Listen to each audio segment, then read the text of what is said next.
Hai Mams, bertemu kembali bersama saya Retno Anindita di podcast Yayasan Dia Penerus Bangsa.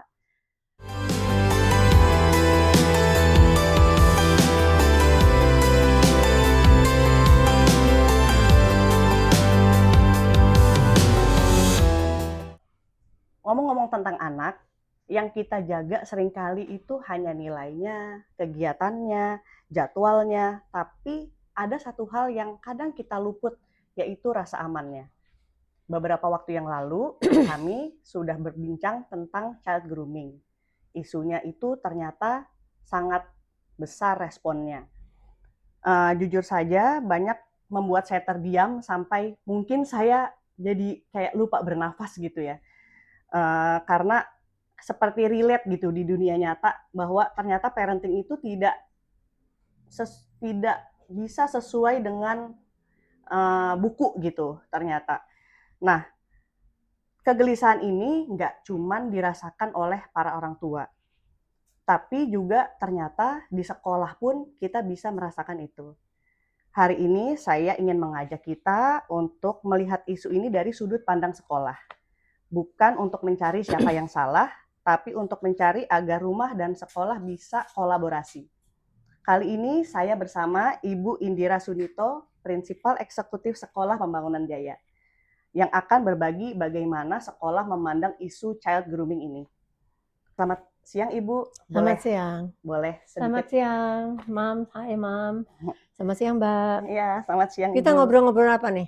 Sekarang ini kita mau ngobrol tentang child grooming, Bu. Ya. Jadi memang isu child grooming ini ternyata mungkin baru terbuka itu pada saat ada buku yang ditulis oleh Aureli Muraman. Tapi ternyata setelah saya berbincang kemarin dengan psikolog itu isu sudah lama, cuman baru terbongkar sekarang, baru terbuka sekarang, dan itu membuka mata orang tua atau mungkin sebagian anak-anak ya gitu Bu. Nah kalau dari sudut pandang sekolah, bagaimana Ibu melihat isu child grooming ini? Kalau saya dimintakan pendapat tentang hal itu, saya menyebutkan child grooming aja rasanya gemeter, Mbak. Ya, memang sudah lama ini terjadi. Cuma dulu orang tidak berani berbicara, sekarang berani berbicara. Sangat mengkhawatirkan. Karena pelaku itu dapat mengeksploitasi pelecehan seksual itu sebagai ancaman kepada korban. Nah, yang mengkhawatirkan adalah bisa terjadi trauma panjang. Trauma sampai dia usia dewasa. Biasanya kan nih anak-anak di bawah umur sampai remaja ya. Betul. Yang jadi korban. Gangguan mental, bahkan kematian karena dia bunuh diri karena lama-lama dia merasa malu dan merasa jijik gitu, merasa kotor. Dan ini sangat mengkhawatirkan. Dan ini terjadi bukan hanya kepada anak wanita loh. Anak laki-laki juga bisa terjadi seperti ini, ya. Jadi karena mereka itu diintimidasi, dimanipulasi, dibuat mereka tidak berdaya, mereka anak korban itu jadi tidak bisa melakukan hal-hal yang wajarnya anak-anak lakukan. Merasa kotor, merasa berdosa, merasa tidak baik. Child grooming ini juga yang bahaya itu bisa online dan offline. Ya, bukan hanya harus ketemu, diawali dengan yang online, diawali seperti itu karena anak-anak remaja itu banyak yang membutuhkan pengakuan dari orang dewasa di sekitar dia. Banyak anak yang tidak mendapatkan pengakuan dari orang tua dan gurunya. Dan dia mendapatkan pengakuan dari orang yang jahat tadi itu. Sehingga diawali dengan simpati, lalu menjadi empati, lalu menjadi anak itu merasa orang ini satu-satunya yang bisa menghargai saya. Dan itu yang berbahaya. Oleh karena itu banyak trik yang harus dilakukan oleh orang tua sehubungan dengan menghindari hal-hal yang tidak kita inginkan. Ya. Artinya yang saya juga agak serem lah ya. Seringkali terjadi pelakunya adalah orang yang kita tidak curigai. Tetangga dekat, sahabat kakaknya, keluarga jauh. Ya, zaman sekarang kita harus curiga. Tapi curiga tidak membuat anak kita menjadi tidak nyaman. Curiga tidak membuat tetangga kita menjadi tidak nyaman. Yang bisa kita lakukan adalah membuat anak-anak kita menyadari bahwa dia punya hak untuk menolak. Jika ada yang mau coba-coba kepada dia. Satu-satunya orang yang bisa melakukan itu adalah orang tua. Sekolah membina. Oleh karena itu sekolah dan orang tua harus kerjasama dengan baik. Itu Mbak. Jadinya kalau Anda bertanya kepada saya, bagaimana pandangan saya terhadap child grooming ini? Menyeramkan sekali. Ya. Jangan sampai ya anak-anak kita mengalami ini, ya Allah, janganlah ya. Karena ini membuat masa depan anak-anak kita menjadi hancur. Betul, Bu. Ya. Kalau begini, Bu, sekolah itu kan sering disebut sebagai rumah kedua karena memang lebih lama menghabiskan waktu di sekolah dibanding di rumah ya, Bu, ya. Apalagi bertemu dengan teman, bertemu dengan guru atau senior, junior itu kan lebih lama, Bu, dibanding interaksi anak ini di rumah. Kalau saya boleh tahu, menurut Ibu, peran yang paling penting apa sekolah bisa lakukan agar menjadi ruang yang nyaman untuk anak-anak? Ya, saya memilih guru-guru adalah guru-guru yang sebagai staf sekolah yang terpercaya. Dan sistem di sekolah kita itu ada CCTV di sudut manapun. Lalu yang berikutnya adalah guru-guru yang peduli ya. Guru-guru yang bisa menjadi panutan. Saya sering mengatakan kepada teman-teman guru pada acara pengarahan-pengarahan itu, guru, kepala sekolah, wakil kepala sekolah, dan semua staf sekolah adalah peragawan dan peragawati di sekolah. Sebagai model, sosok model yang bisa dipercaya. Nah ini yang salah satunya yang tadi itu saya katakan, guru yang harus staf terpercaya, lingkungan yang membuat anak merasa nyaman. Guru juga nggak boleh terlalu dekat sama anak, tapi juga nggak boleh terlalu jauh. Artinya guru harus bisa ngepas-ngepasin gitu loh. Memposisikan ya, Bu, ya. Memposisikan dirinya sebagai orang tua, tapi bukan orang tua yang bawel, tapi orang tua yang mau diajak diskusi ya. Jadi sistem keamanan di sekolah itu penting sekali, Mbak. Oleh karena itu ada setiap tahun, bukan setiap tahun, setiap 3 bulan, setiap 4 bulan ada semacam pendampingan kepala sekolah, wakil kepala sekolah kepada setiap guru. Harapan kami sih guru-guru sekolah Pembangunan Jaya bisa memegang amanah itu, Mbak. Jadi kami melakukan itu dengan sangat ketat gitu, ya. Ya, baik Bu. Di era digital kayak sekarang yang tadi pernah sampai Ibu sampaikan juga, kan banyak juga interaksi anak-anak itu yang nggak melalui ruang kelas ya, Bu, ya.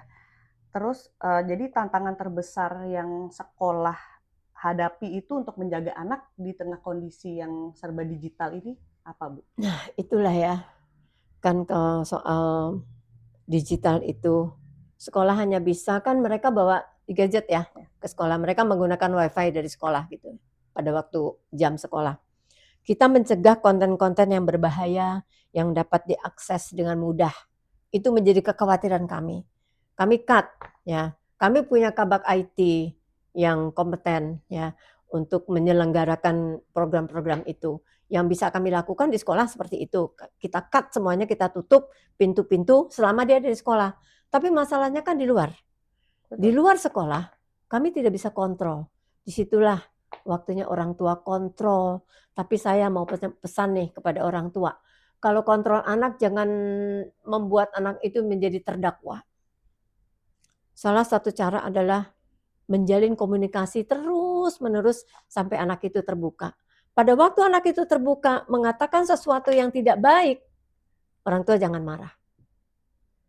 Mengucapkan alhamdulillah, anak saya terbuka. Dirangkul, diajak komunikasi, diarahkan. Anak jauh lebih milih itu daripada dia mencari orang lain untuk kalau dia terbuka tuh nggak dimarahin. Ya, anak remaja ini sensitif banget ya dimarahin. Apalagi generasi sekarang, sensitif sekali. Generasi saya dulu 200 tahun yang lalu ya, itu kalau dimarahin sama guru, saya ngadu sama orang tua, saya dimarahin sama orang tua. Kenapa kamu bisa dimarahin? Tapi sekarang enggak. Orang tua malah bawa pengacara ke sekolah, ya. Jadi ada dinding pemisah antara pihak sekolah dengan orang tua. Padahal untuk hal-hal tertentu dinding pemisah itu harus tidak ada. Sehingga terjadi satu hubungan yang baik. Yang kedua adalah tadi yang pertama, yang kedua adalah edukasi. Kami di Sekolah Pembangunan Jaya ada program yang namanya Guru Pamong. Satu guru berhadapan dengan 10 anak. Di situ kita tidak bicara tentang mata pelajaran. Pokoknya nggak soal sekolah deh. Kalian boleh ngomong apa saja. Grup kecil-kecil gitu ya. Dan ada guru bimbingan konseling. Disitulah tempat anak-anak itu bisa berkomunikasi dengan baik. Nah itu kita lakukan periodenya mungkin 2 minggu sekali. Kalau guru BK kan setiap kali. Itu Mbak yang bisa kami lakukan sebagai warga sekolah Pembangunan Jaya itu.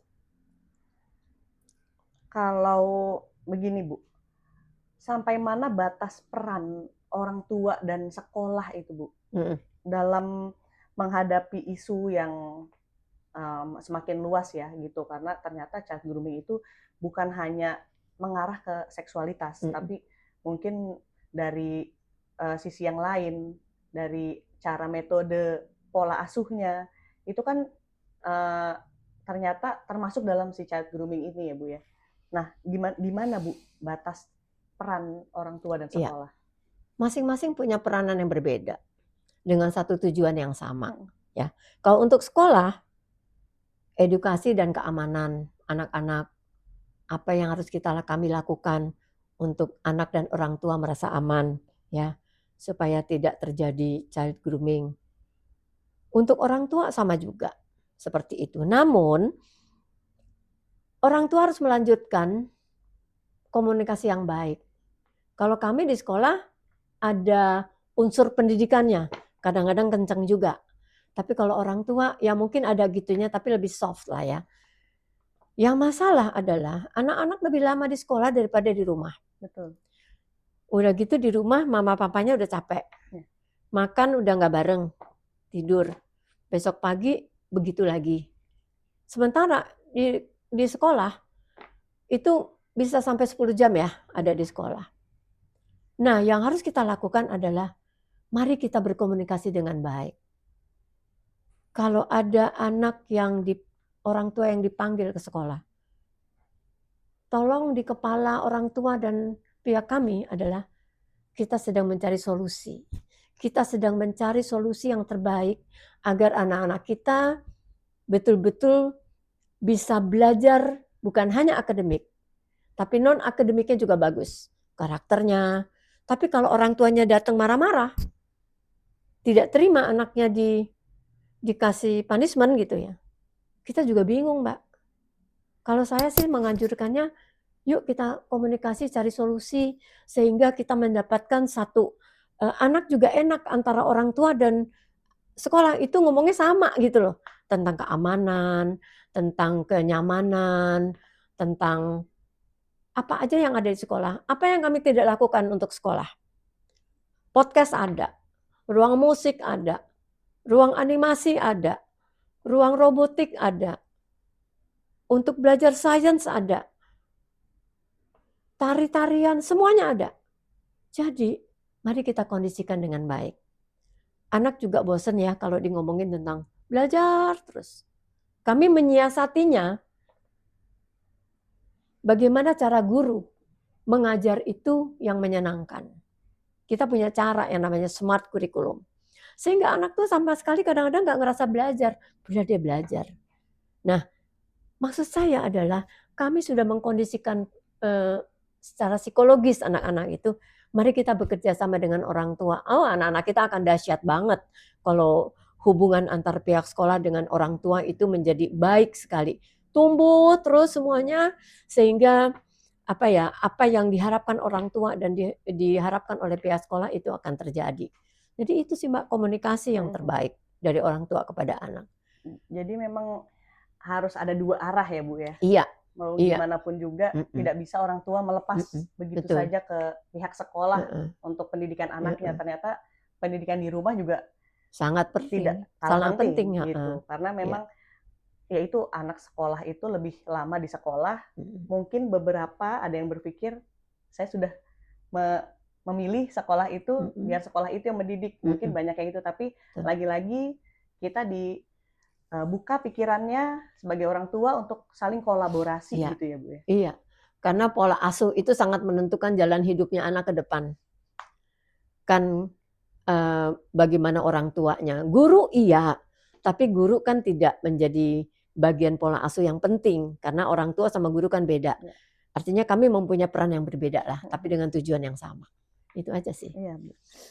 Kalau dari pengalaman Ibu sebagai prinsipal eksekutif selama ini, perubahan apa yang biasanya itu terjadi pada anak kalau terdeteksi di lingkungan sekolah terus yang harus dapat perhatian lebih gitu? Banyak ya, antara lain yang tadinya ceria menjadi pendiam, depresif, tidak komunikatif, lalu introvert, nggak punya temen. Kalau jam istirahat dia di kelas saja diam sendiri, diajak ngomong sensitif, malah marah gitu kalau diajak temennya. Jadi dia nggak punya teman. Temennya juga nggak senang kan dengan kelakuannya dia. Emosional, begitu ditanya, lu nggak usah ngurusin gue. Cemas, kelihatan lelah gitu. Mungkin karena kurang tidur, nggak bisa tidur. Banyak loh itu. Efek psikologisnya itu bukan hanya seminggu, bisa puluhan tahun kalau kita sebagai orang dewasa tidak alert terhadap hal-hal semacam itu. Oleh karena itu dengan kondisi ini kan udah dibuka nih kan, bukan kita mencurigai anak-anak ya, tapi lebih memperhatikan lah. Ada nggak ya perbedaan dulu dengan sekarang? Tapi jangan disamakan, jangan dicampur perubahan karakter dari pra remaja menjadi remaja. Nah, memang ada kan yang begitu, yang apa anak-anak yang tadinya ceria pada waktu SD, mulai dari masuk SMP, masuk apalagi SMA kelas 1 gitu ya, SMA kelas 10 udah menjadi berbeda. Itu lain, emang itu udah dari sononya sih begitu. Itu namanya satu perubahan karena usia perkembangan sih gitu. Tapi untuk hal-hal tertentu yang tadi saya bilang, lebih sensitif, nggak punya teman, yang tadinya waktu SMP atau waktu SD dia banyak temennya, sering telepon, sering apa, sekarang kok enggak, ngurung diri, nggak mau makan, itu ciri-cirinya. Dan itu banyak Bu, maksudnya ada di sekolah tuh pernah ada gitu kayak gitu Bu? Saya harus tanya kepala sekolah ya. Yang begitu ada juga sih, baru putus sama pacar sih ada. Nggak ada hubungan dengan child grooming ya. Jangan dicampur-campur gitu. Kita mesti apa ya? Mesti teliti banget gitu. Paling tidak kita harus memberikan perhatian lebih untuk anak-anak seperti itu. Terus kalau misalkan ini Bu, peran guru dan tenaga pendidik ya Bu ya, dalam menciptakan lingkungan yang aman terhadap kondisi emosional anak tuh di sekolah gimana Bu? Guru harus jadi sosok yang apa ya, yang didambakan oleh anak-anak lah. Maksudnya didambakan tuh adalah guru kalau ditanya nggak usah marah. Kan kadang-kadang ada guru yang tanya tentang mata pelajaran. Gitu aja kok kamu tanya? Ya nggak gitu. Oh waktu itu kamu belum jelas ya? Ya saya jelasin. Jadi sosok yang bisa ngayomi pada batas-batas tertentu. Sehingga anak itu merasa nyaman di sekolah. Ya alhamdulillah sih anak-anak di SPJ kalau nggak diusir nggak pada pulang ya Mbak ya. Mulai dari SD loh. Betul. Bahkan kepala sekolah TK kami juga anak-anak dia udah dijemput Bu nggak mau pulang tuh gitu. Jadi telepon mamahnya gitu. Pulang karena memang banyak mainan kalau anak TK. Kalau anak SD, SMP, SMA lain lagi ya. Tapi sekolah kami adalah sekolah yang kayaknya sih menurut hemat saya, nanti bisa ditanyakan sama gurunya. Anak-anak itu nyaman banget ada di sekolah karena mereka masih boleh berolahraga, kantin masih buka, ada teman ngobrol. Kalau saya ke sekolah itu ngelihat anak-anak kumpul gitu, wah sehatnya anak-anak gitu ya. Jadi ngumpul sambil kadang-kadang buka buku, kadang-kadang bercengkerama biasa. Paling enggak mereka merasa nyaman ada di sekolah. Dan orang tua kalau ditelepon Itu juga gitu, nggak apa-apa Bu, anak-anak kalau kepala sekolahnya telepon ya, nggak apa-apa saya belum pulang dari kantor, jadi kayak tempat penitipan anak juga. Terus yang berikutnya, guru kami, guru sekolah lah ya, harus mempunyai strategi mengajar yang menyenangkan. Artinya guru bukan sekedar transfer ilmu, tapi bagaimana dia membuat satu strategi pembelajaran yang membuat anak-anak kita senang, ceria. Oleh karena itu, kami selalu di Sekolah Pembangunan Jaya itu setiap kelas adalah smart classroom. Jadi bukan kelas yang tradisional, tapi smart classroom di mana anak-anak tuh berkelompok-kelompok, Mbak. Jadi berkelompok-kelompok mereka belajar. Kondisi semangat belajarnya beda-beda tuh. Mesti dicampur. Jangan yang semangat sendiri, yang nggak begitu semangat sendiri, wah tambah nggak semangat ya. Dicampur, harapannya yang semangat itu bisa mempengaruhi teman-temannya yang tidak semangat. Kalau soal kepandaian, saya kok merasa setiap anak pandai. Hanya belum ketemu kunci gemboknya yang mengunci dia, kenapa nggak semangat. Itu aja. Jadi guru-guru kami bekali itu. Bagaimana cara membuka gembok, agar membuka gembok semangat anak-anak. Pada umumnya anak-anak sih nggak ada yang tidak pintar ya, semuanya pintar. Cuman intensitasnya berbeda gitu. Itu Mbak. Jadi bagaimana oh ya satu lagi. Saya menyarankan kepada kepala sekolah kami untuk orang tua yang dipanggil bukan saja anak-anak yang punya masalah, tapi anak-anak punya prestasi pun dipanggil untuk diberikan apresiasi, ya supaya seimbang. Jangan lagi ada anak-anak, oh ibu lo datang ya, ada apa lo ada masalah gitu. Yang hebat pun dipanggil, diberikan apresiasi kepada orang tua. Jadi seimbang. Jadi kalau saya bilang kalau ada anak masalah itu bukan dia mengacaukan sekolah, teman ya ada gejala remaja yang membuat dia menjadi kurang semangat atau mengganggu temannya atau apa, pihak sekolah harus bisa menangani itu. Itu sih. Jadi sekali lagi guru, warga SPJ itu harus menjadi peragawan, peragawati dan sosok yang patut dicontoh. Itu. Kalau ini Bu, ikut dari bahasan Ibu tadi, komunikasi orang tua dan sekolah ya Bu. Itu idealnya seperti apa Bu? Maksudnya biar ada timbul kepercayaan itu ya. Jadi nggak ada saling curiga, orang tua ataupun sekolah tuh tidak ada saling curiga. Itu bagaimana menurut Ibu Indira? Oke, idealnya adalah ada atau tidak ada masalah, orang tua itu periodik datang ke sekolah. Mau ketemu wali kelasnya, mesti janjian karena dia ngajar. Mau ketemu kepala sekolahnya, artinya nggak usah dipanggil. Sehingga terjadi komunikasi. Saya mau tanya tentang anak saya nih Bu. Ibu udah lama nggak manggil saya gitu ya. Saya bagaimana anak saya di sekolah. Itu ideal banget tuh. Orang tua yang datang konsultasi atau bertanya tentang anaknya, padahal nggak dipanggil sekolah. Idealnya seperti itu. Nah, kalau soal komunikasi, pada waktu dipanggil, mari kita sama-sama menyamakan persepsi bahwa kalau orang tua dipanggil karena anaknya ada masalah, sekolah memanggil itu untuk mencari solusi, bukan untuk membuat anak itu menjadi tambah tidak baik. Jadi komunikasinya tuh dari pihak orang tua, dari pihak sekolah, itu sama-sama punya pikiran yang positif. Karena datang, dipanggil untuk mencari solusi. Biasanya kepala sekolah itu kalau memanggil orang tua itu kita mulai dengan menggunakan bahasa yang positif, ya. Tidak menyalah-nyalahkan. Ini ada masalah kita kan artinya masalah sekolah dan masalah orang tua. Bukan masalah ibu atau masalah saya, ini ada masalah kita.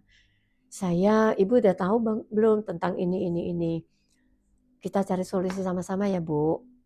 Dimulai dengan bahasa yang baik, terbuka, fokus pada masalahnya, dan saya yakin teman-teman kepala sekolah saya menjalankan itu.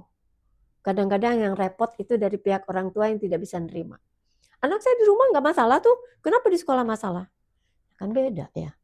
Jadi artinya apapun yang disampaikan orang tua, kepala sekolah harus terima. Artinya bukan terima disalah-salahkan gitu, tapi memang beda anak-anak di rumah dengan di sekolah, perilakunya seringkali beda. Tapi yang kami dapatkan di sekolah, anak ibu gini. Saya punya solusi, tapi harus kita kerjakan bersama-sama. Jadi nadanya juga agak rendah, diajak ngomong biasa, gestur mukanya juga harus welcome. Insya Allah sih kalau gitu menjadi lebih baik kondisinya gitu. Iya, Bu.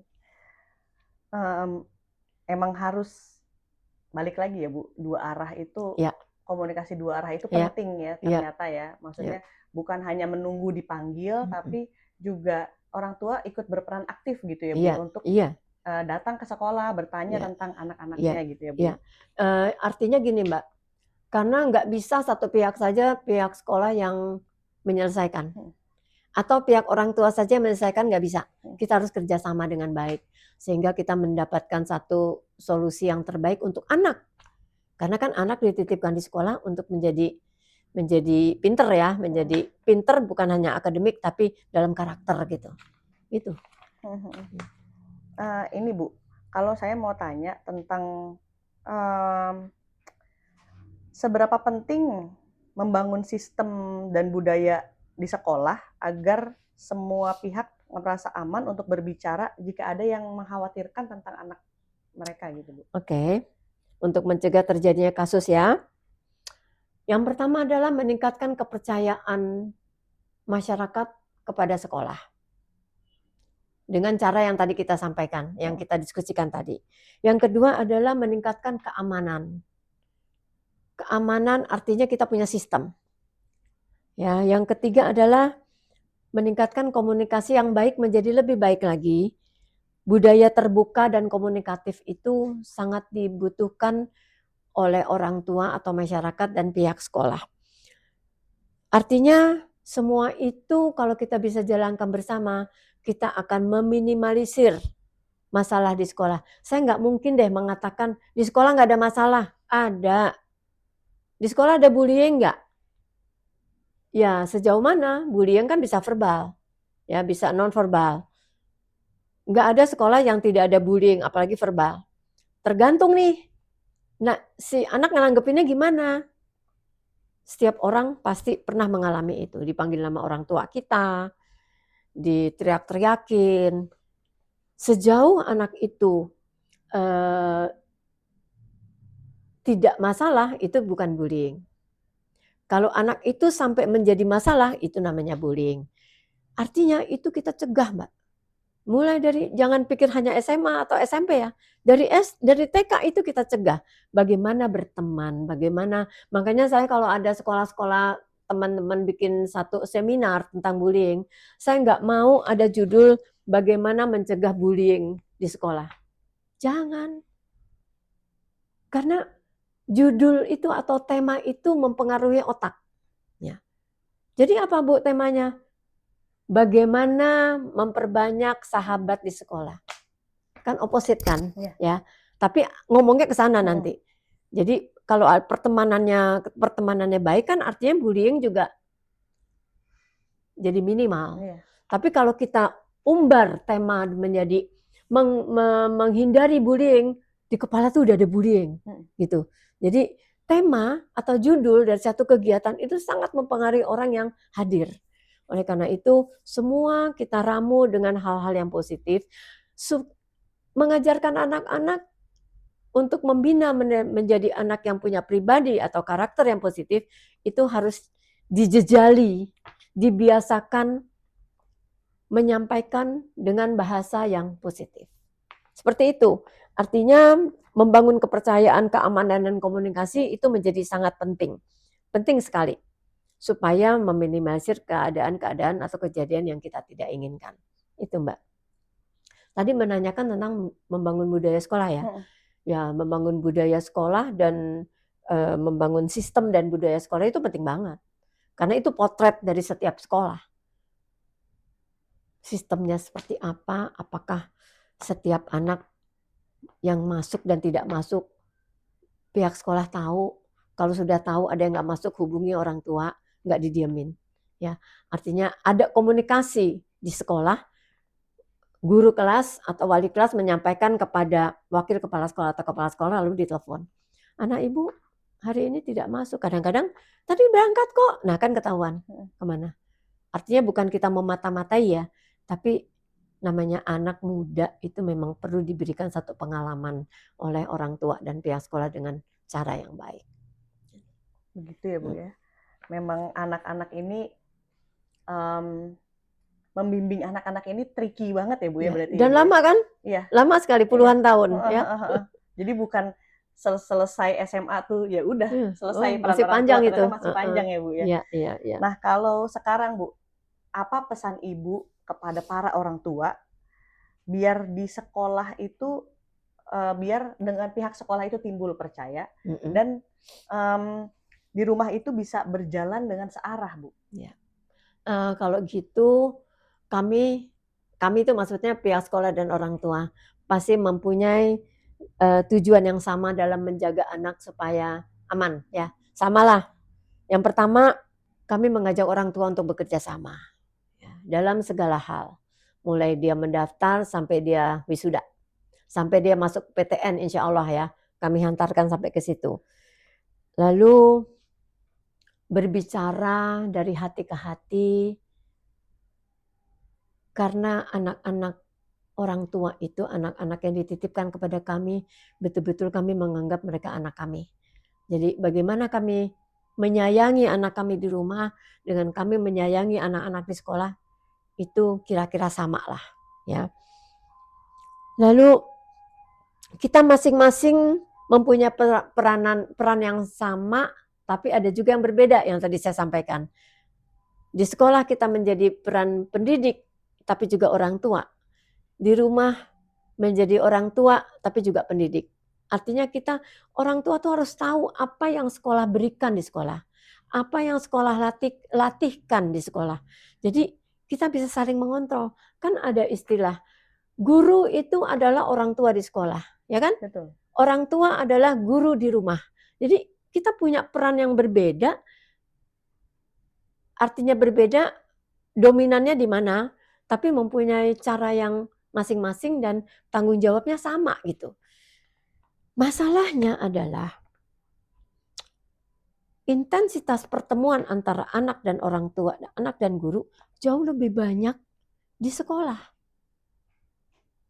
Tapi kita bisa atasi kekurangan pertemuan jam tatap muka dengan anak dengan komunikasi dengan sekolah.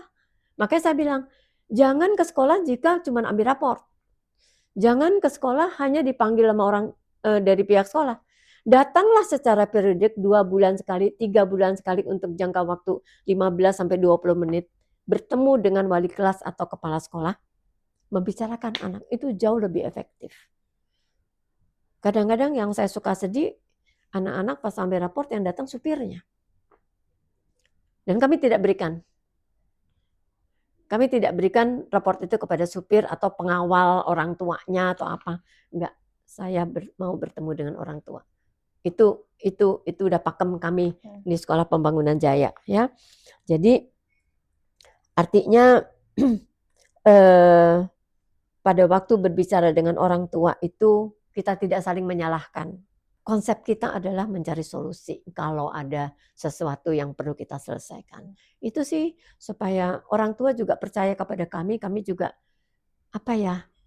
lega untuk membantu orang tua yang menitipkan anak-anak mereka di Sekolah Pembangunan Jaya. Khususnya Sekolah Pembangunan Jaya ya. Saya pikir sekolah lain juga begitulah sama baiknya gitu. Iya. Kalau ini Bu, sekarang tadi kan dengan pesan kepada orang tua. Sekarang kalau untuk anak-anak atau remaja yang menonton podcast ini, kira-kira apa pesan Ibu? Hai guys, kita mempunyai fisik tubuh yang unik. Hanya kamu yang boleh menyentuh fisik kamu. Sayangi fisikmu. Jika ada orang yang mau mengganggu kamu, katakan tidak. Oke? Katakan tidak. langsung beritahu orang tua kamu. Langsung kasih tahu kepala sekolah kamu kalau di sekolah. Kami akan menyelesaikannya dengan baik. Kita itu wajib menjaga tubuh kita. Tidak ada orang lain yang bisa menjaga tubuh kita. Hanya kalian yang bisa menjaga. Mudah-mudahan tidak ada yang berani menyentuh kamu. Jika kamu mengatakan tidak, jangan. Saya akan laporkan kepada orang tua saya dan saya akan laporkan kepada kepala sekolah saya jika kamu berani melakukan itu. Itu aja sih. Mudah-mudahan kita akan terjaga dari orang-orang yang tidak bertanggung jawab, mau menghancurkan masa depan kita. Jangan mau, masa depan kamu masih sangat terang. Orang tua dan pihak sekolah mendukung kamu untuk menjadi orang yang terbaik di dunia ini. Mereka adalah predator yang sangat merugikan masa depan kamu. Oke? Sepakat ya guys? Oke. Wah, bagus banget ini podcast kali ini. Benar-benar membuka dari sudut pandang sekolah ya Bu ya. Lagi-lagi memang kolaborasi antara orang tua dan sekolah itu harus setara, harus saling bekerja sama. Tidak boleh ada yang lebih tinggi siapa, lebih benar siapa. Balik lagi semuanya harus seimbang gitu. Jadi emang peran orang tua juga penting untuk di rumah. Peran sekolah juga penting untuk karakter tumbuh kembang anak-anak. Nah, kalau saya tarik kesimpulan dari percakapan kita itu, Bu, jadi hari ini mengingatkan kita hal yang sederhana. Anak itu tidak selalu butuh orang tua yang serba tahu atau orang dewasa yang serba tahu. Tapi mereka juga butuh orang tua yang hadir, mau mendengar dan mau bekerja sama untuk masa depan mereka juga. Baik, kalau begitu Bu, terima kasih banyak Ibu Indira atas waktunya. Terima kasih juga untuk Sekolah Pembangunan Jaya yang sudah meluangkan waktu dan membuka ruang dialog ini dengan Yayasan Dia Penerus Bangsa. Semoga setelah ini sekolah dan rumah tidak berjalan sendiri-sendiri. Ya. Karena menjaga anak memang tidak pernah bisa dilakukan sendirian, tapi harus dilakukan bersama-sama. Kalau gitu kami undur diri. Saya Retno Anindita dan ini Ibu Indira. Bye-bye.